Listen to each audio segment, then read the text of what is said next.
This is CGTN, China Global Television Network.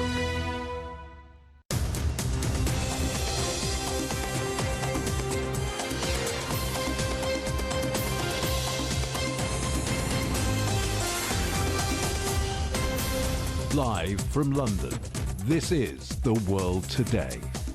Hello, I'm Jamie Owen. Welcome to the program. Our top stories: high security in the US Capitol ahead of former President Trump's court appearance, this time on charges that he tried to subvert the 2020 election. Our other headlines: the race to rescue people trapped in areas around Beijing after flooding caused by Typhoon Doksuri. Anger in Niger over sanctions as the country's self-installed leader promises a path to democracy and elections.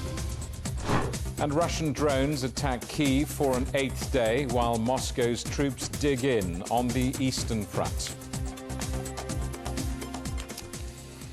Security is tight in Washington, where former US President Donald Trump appears in court in a few hours, charged with plotting to overturn his 2020 election defeat. He faces 4 counts, including conspiracy to defraud the United States and obstructing official proceedings, all relating to the 2021 attack on Capitol Hill and its aftermath.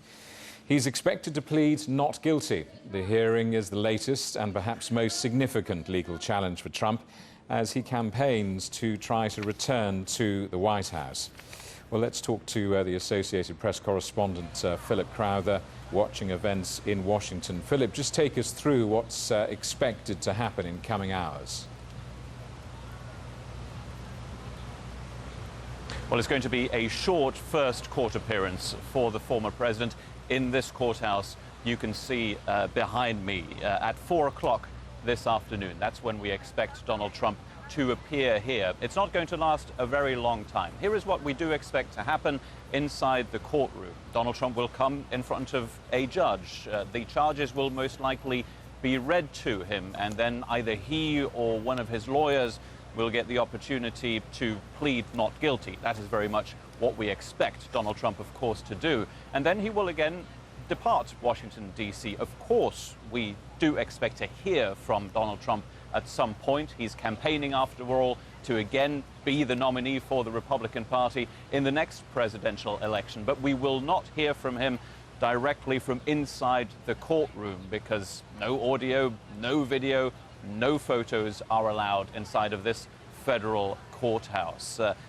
We also, at this point, don't expect any large-scale protests. I just saw one Trump supporter with a big pro-Trump flag walk by, just the one, and we don't expect there to be a particularly large protest here. Why? Well, mainly because Donald Trump this time around, and this is different to the other 2 indictments that he has faced, he hasn't called for any large-scale protests in the US Capitol. Philip, this is Trump's 3rd indictment. What makes this more serious, perhaps, than the others? Well, a conspiracy to defraud the United States, that is one of the charges. It doesn't get much more serious for a sitting president, of course, because that's what makes this different. That makes this indictment different to the other 2. This is about things that Donald Trump did when he was still the president. Compare that to the other indictments, the other court cases that Donald Trump has ongoing in Florida and in New York City. In New York City, he is accused of fraudulent business payments, essentially. And that is something that he stands accused of doing before he became a political candidate. In Florida, he's accused of mishandling classified documents when he was already an ex-president. This has to do with his time when he was actually in the White House. And here is another difference to the other 2 indictments. This is simply more visceral. People remember what happened. People remember the violence at the US Capitol, which, by the way, is just up the road from here. I can see it from this position right here. And indeed, the courthouse behind me is a place where a lot of those rioters were convicted and sent to prison. That is a possibility for former President Donald Trump as well. Philip, thank you for that. Philip Crowther from the Associated Press in Washington.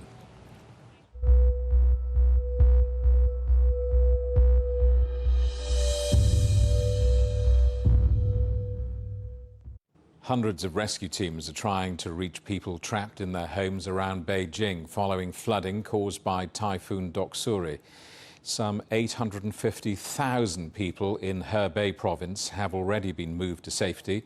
The death toll has risen to 21 after a rescuer drowned when her boat overturned. A combined $85 million of funding has been allocated by the government and charities. Well, the city of Zhuozhou near Beijing is one of the worst affected areas. Our correspondent Chen Mengfei sent this report. Floodwaters remain in Zhuozhou, posing a challenge to rescue those still trapped in heavily impacted areas. Rescue teams are facing longer travel times to reach the villages from the base camp. We dispatched 3 boats this morning at 8 o'clock, and only one has returned so far. It took back 7 people. Delays are caused by equipment breakdowns and strong currents in the water.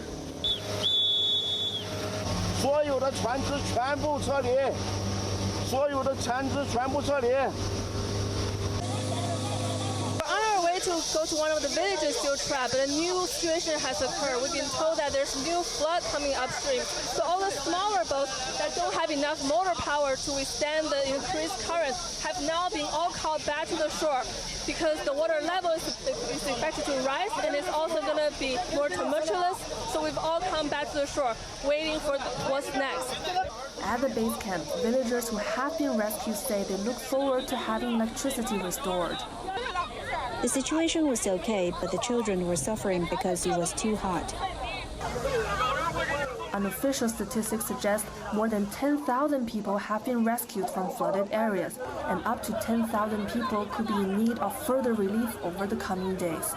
Chen Mengfei, CGTN, Zhuozhou, Hebei. Well, in Beijing itself, traffic networks are severely disrupted with extensive damage to some roads and railways. Our correspondent Zhou Jianxin spoke to passengers who had to be rescued from their train that became stranded as it was heading towards the capital. The passengers of train K396 bound for Beijing found themselves in a precarious situation Sunday afternoon as relentless torrential rain obstructed their journey, leading to landslides and damaged tracks. There was a part of the railway track with nothing beneath it. My child was carried out by police officers. I was scared to walk so close to the edge of the canyon. The officers formed a human wall, putting their lives on the line. We carried and supported the children and elderly, helping them pass through one by one. When we approached the tunnel, it was dark inside, without no water. They carried my child and waded through it. One of the soldiers was the same age as my eldest boy at home. The heavy water logging also damaged roads in many sections of Mentogo, and flash flooding forced the closure of more than 100 mountainous roads. Among the stranded passengers, an Albanian traveler with Chinese fiancé compared the situation to the Titanic. You know, when they say first women, and so it was a little bit scary, but then slowly we get in that we clarified with the situation, and with also the military, the train service, everyone helped. Due to failed telecommunications in the region, a German couple only managed to report their safety 2 days after the incident. We just didn't know what was happening, and we went up to a village that was higher, so it was safe there.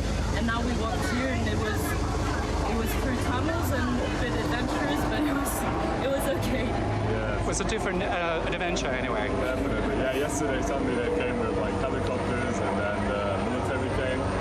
And this morning, they told us that we're going to walk. So for us, it was a relief because we really want to go to Beijing. So, and we didn't want to wait longer. And everyone was glad that we could leave. By Wednesday, the combined efforts resulted in the safe evacuation of almost 1,000 passengers and crew. Many expressed gratitude to locals in Luo Pinglin who helped provide food and wear in the past 2 days. So they also worry about the insufficient supplies left. Now the sun is out and the air delivery continues. That could be quite a relief for those people in the region, particularly for those elderly. 周家欣 CGTN 门头沟 北京。Well, life for people living in Okinawa in Japan is starting to get back to normal after Typhoon Kunan left a trail of destruction. The storm has now weakened, but the weather forecasters are warning that high winds could return. Our correspondent Chris Gilbert reports.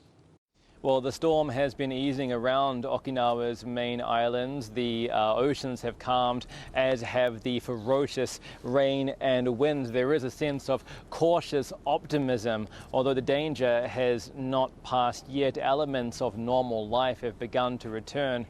For the first time in days, from Thursday afternoon, flights began resuming from Okinawa's main airports. Buses and trains also began running again, though greatly disrupted depending on the state of the roads and lines. Supermarkets began to also reopen, but evidence of the strength and impact of this storm can be seen everywhere. More than 100,000 households are still without power. Felled branches and trees are littered all over the islands.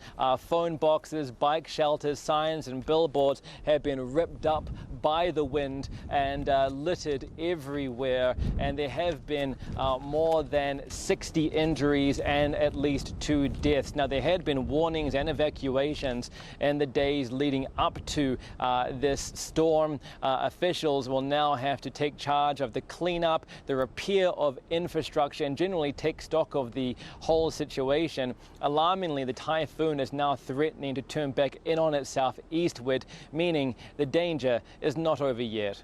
Chris Gilbert for CGTN in Tokyo. Over 600 people attending a World Scout Jamboree in South Korea are being treated for heat exhaustion. The country is experiencing one of its hottest summers in years, with temperatures over 38 degrees.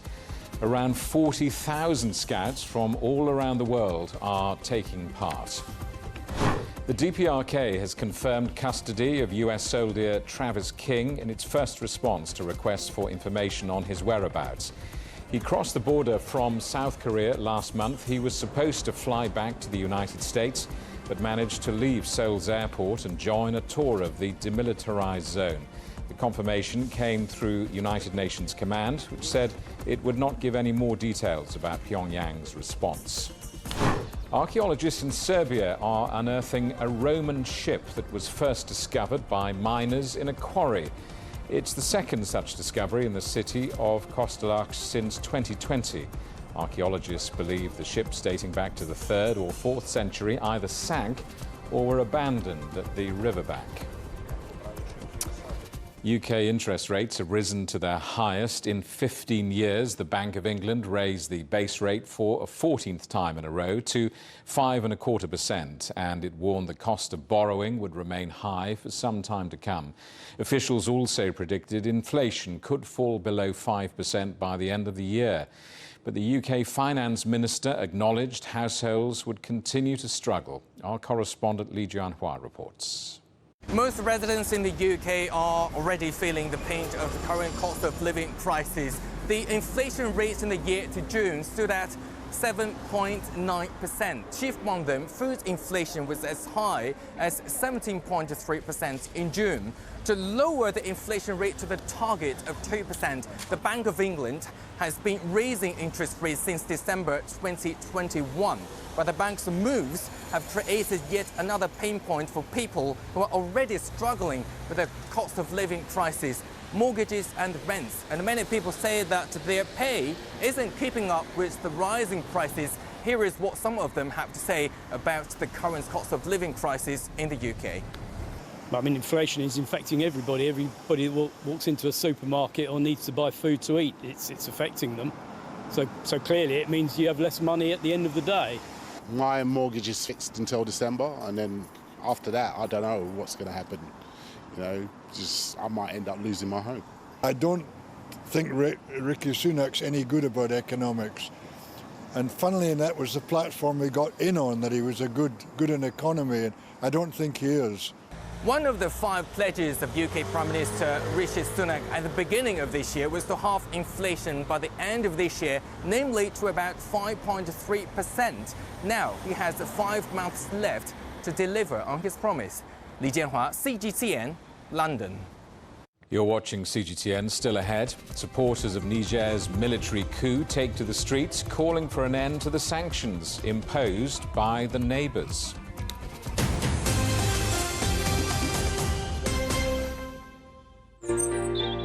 Ever wondered what's the difference between a bear and a bull market? Where are the cash cows? And who are the lame ducks? And what exactly are black swans? Grey rhinos? And unicorn companies? Make sense of it all with Global Business, only on CGTN. There's a new agenda for a new world, accelerating change in almost every part of our lives. It's shifting the norms of how we work, travel, and connect. How we think, interact, and develop. It's a new reality, a new agenda with me, Juliette Mann.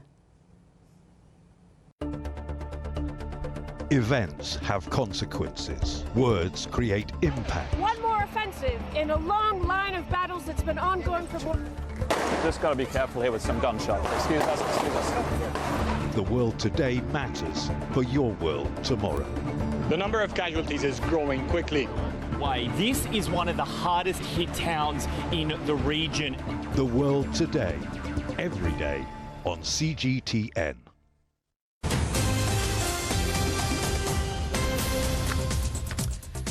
Hello, welcome back. A reminder of our top stories. High security in the US Capitol ahead of former President Trump's court appearance, this time on charges that he tried to subvert the 2020 election.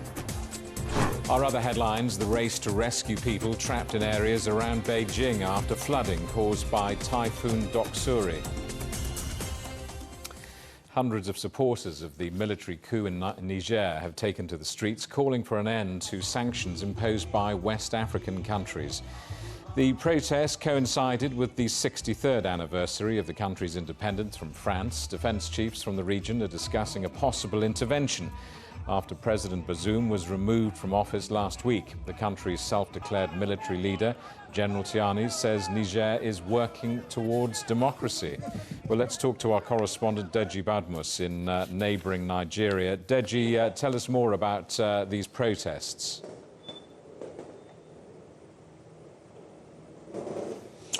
Well, Jamie, these are obviously pro-coup demonstrators, and they came out in their numbers, of course, chanting and demonstrating in support of the coup, and of course denouncing the West, particularly calling out France, the EU and ECOWAS, demanding that ECOWAS lift the sanctions it imposed on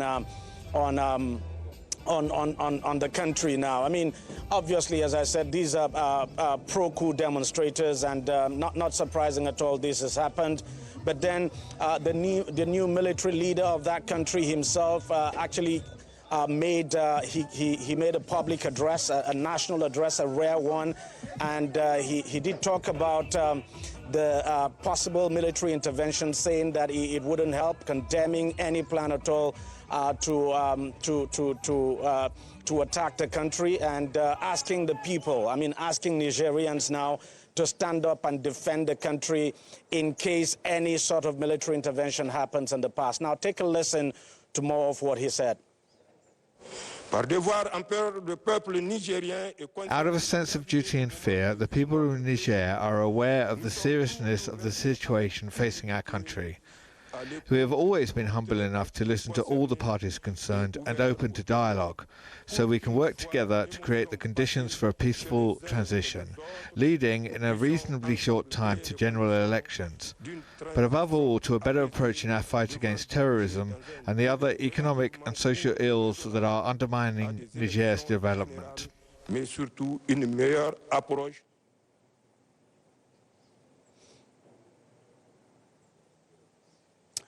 Well, that's obviously General Tiani sending a veiled message now to the world, especially to ECOWAS, talking about a short transition, if you like. There's no question that that message is targeted at ECOWAS and all those who have been critical of his action, but I doubt ECOWAS is going to accept that from him. So we just have to wait and see what actually happens, Jamie.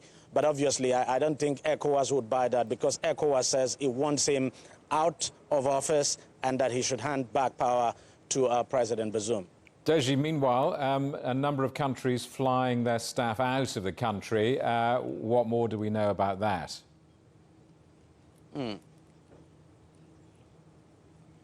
Well, you're quite right. I mean, the latest, of course, is the United States of America. If you remember, the U.S. had initially said it was not carrying out any evacuation at all, that it felt it wasn't necessary.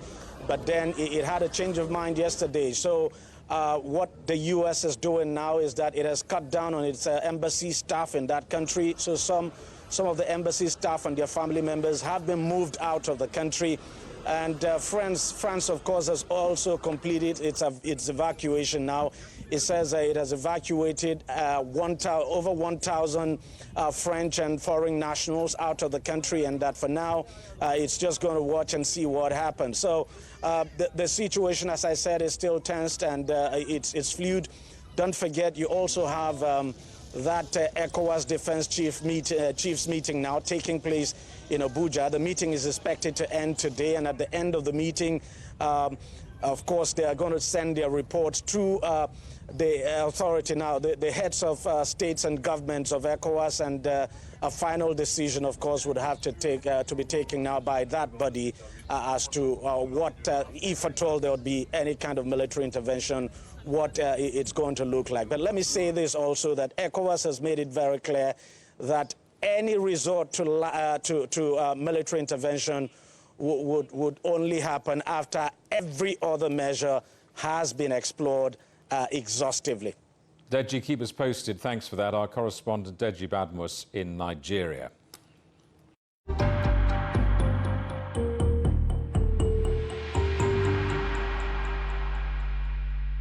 The Ukrainian Air Force says more than 20 Russian drones have been destroyed in and around Kyiv overnight. This is the 8th consecutive day that Russian drones have targeted the Ukrainian capital. On the front line, Ukraine officials say their troops are having a difficult time moving east and south as Russian forces are entrenched in heavily mined areas. Meanwhile, Ukrainian President Volodymyr Zelensky says his team is working with allies to hold a peace summit this autumn, and the talks in Saudi Arabia this weekend were a stepping stone to that. Meanwhile, Russia says it has shot down 7 Ukrainian drones near Moscow overnight. Let's talk to our correspondent, Isabel Nakira in Moscow. Isabel, there seem to be more drone attacks on Russian territory over recent weeks. True, that's true. There has been several drone attacks in the recent weeks, including this week. The Kremlin, of course, has come out to say that they're taking this very seriously, and they're taking measures to, avert any more drone attacks, though they have not mentioned what kind of measures they are taking, maybe including responding back, which was mentioned by one of the members of parliament. But of course, the foreign ministry yesterday slammed the U.S. for not condemning these attacks. She compared the attacks on Russia to terrorist acts, very comparable to the 9/11 attacks in New York City. But of course, they've been called by the EU and Turkey. President Erdogan yesterday on telephone conversation with President Putin to try and restrain itself from attacking back. And of course, this of course signals quite a lot from Ukraine. Ukraine is trying to send signals to Russia that actually it can reach the capital of Russia here in Moscow because of the drone attacks, several of them in Moscow.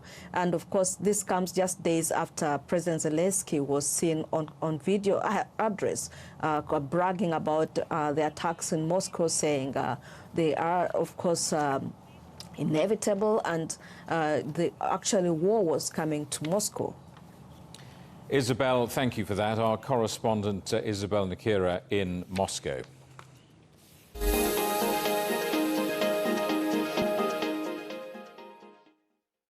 Football, and a big shock at the Women's World Cup. Second-ranked team Germany have been knocked out in the group stage. The two-times champion could only manage a 1-1 draw against South Korea, who are bottom of the group. It's the first time in history that the German women's team have failed to make it to the knockout rounds. Germany had to better Morocco's result to go through. But Morocco, who were beaten 6-0 in their opening match by Germany, won their game, defeating Colombia by 1-0, ranked 72nd in the world and playing at their first World Cup. It was a surprise win for Morocco, and they head through in the second place to play France. Colombia top this group and face Jamaica. The United Nations agency UNESCO says Venice risks being put on the list of endangered World Heritage Sites due to the impact of mass tourism and climate change. Huge numbers of visitors visit the Italian city each year, overcrowding the streets and threatening the preservation of the historic buildings. CGTN's correspondent Alex Fraser reports. Gondolas, canals and Gothic architecture. Venice is one of Europe's iconic cities. Around 50,000 people live in the city, but during peak times it receives more than 110,000 visitors per day. Now UNESCO is warning Venice risks irreversible damage from both mass tourism and climate change. It says it should be added to a list of World Heritage Sites in danger. UNESCO blames authorities for a lack of overall vision to mitigate the impact of mass tourism. In 2022, 8.9 million people visited. Many Venetians want to see those numbers curbed. There is too much tourism that helps no one. They arrive in the morning and return home in the evening, and they leave their rubbish here for the Venetians. There are too many people, and Venice hasn't been respected. Venice's authorities want to introduce a daily charge for tourists entering the city to try to limit numbers. However, its implementation has been delayed several times. The city is also at risk from flooding. On Tuesday night, St Mark's Square was underwater. It's only the third time it's happened in August in the last 150 years. Since the activation of a barrier system in the lagoon in 2020 following record floods, the situation has improved. Despite this, rising global sea levels still remain a threat to the city's long-term future. In September, a UNESCO committee will meet in Saudi Arabia to review more than 200 locations and decide which ones will be added to the endangered list. Whether Venice is added or not, the city needs to find solutions for coping with millions of tourists and dealing with the effects of climate change. Alex Fraser, CGTN, Italy. The headlines again. High security in the US Capitol ahead of former President Trump's court appearance, this time on charges that he tried to subvert the 2020 election.